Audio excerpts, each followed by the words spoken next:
நல்ல டீ குடிக்கணும்னா எங்க வீட்ல என் பையன் தாங்க டீ போடுவாங்க. நான் போடுற டீ ரொம்ப ரொம்ப சுமாரா இருக்கும். ஒவ்வொரு டைம் ஒவ்வொரு மாரி இருக்கும். என் ஃப்ரெண்ட்ஸு, என்னோட சிஸ்டர் யார் வந்தாலும் என் பையன தாங்க டீ போட சொல்லுவாங்க. இன்னைக்கும் வீடியோல என் பையன் தான் டீ போடுறாங்க. 3 பேருக்கு டீ போடுறாங்க. பால் வந்து 2 டம்ளர் எடுத்துக்கிறாங்க. இப்ப இது வந்து நான் பாக்கெட் பால் தான் ஊத்துறேன். ஆனா பாக்கெட் பால் கொஞ்சம் டைல்யூட் பண்ணலாம். ஆனா சொன்னா கேட்க மாட்டாங்க. 2 டம்ளர் பால், 1 டம்ளர் தண்ணி. ஒரு 1 1/2 டம்ளர் தண்ணிய ஊத்திக்கோங்க. ஏன்னா கொஞ்சம் கொதிக்கும்போது கம்மியாகும் இல்லையா? அதனால ஒரு 1 1/4 அல்லது 1 1/2 டம்ளர் தண்ணி ஊத்திக்கோங்க. ஸோ 2 டம்ளர் பாலும், ஒரு 1 1/4 டம்ளர் தண்ணி கரெக்ட்டா இருக்கும். 2 ஸ்பூன் அளவுக்கு டீ தூள் சேர்த்துக்கலாம்.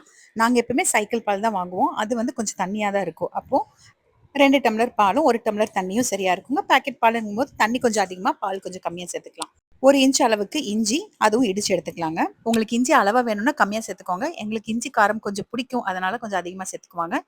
நான் எப்பவுமே ஏலக்காய் உள்ள இருக்கிற விதைய எடுத்துட்டு அந்த தோல் மட்டும் போட்டு வச்சிருப்பேன். அது ஒரு 3 நாளு போட்டாச்சு. இப்ப இது அப்படியே கொஞ்சம் கொதிக்கட்டும்.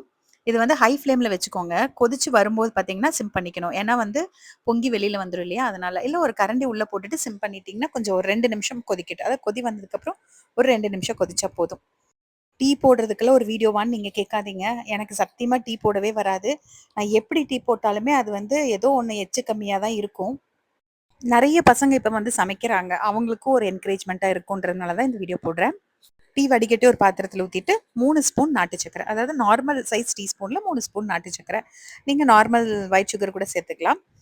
ஆனா நாட்டு சர்க்கரை போட்டு கலந்தோம் அப்டின்னா, அப்புறமா கொஞ்ச நேரம் கழிச்சு சூடு பண்ணி குடிச்சா நல்லா இருக்காது. அதனால அப்படியே ஃப்ரெஷ்ஷா இருக்கும்போதே குடிச்சிடலாம். அவ்வளோதாங்க, டீ ரெடி ஆயிருச்சு. சர்வ் பண்ண வேண்டியது தான்.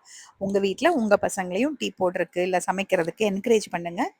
இப்போ ஒரு சில வீடியோஸ்ல நீங்களே பார்க்கலாம். என்னோட பசங்க தான் சமைக்கிறாங்க.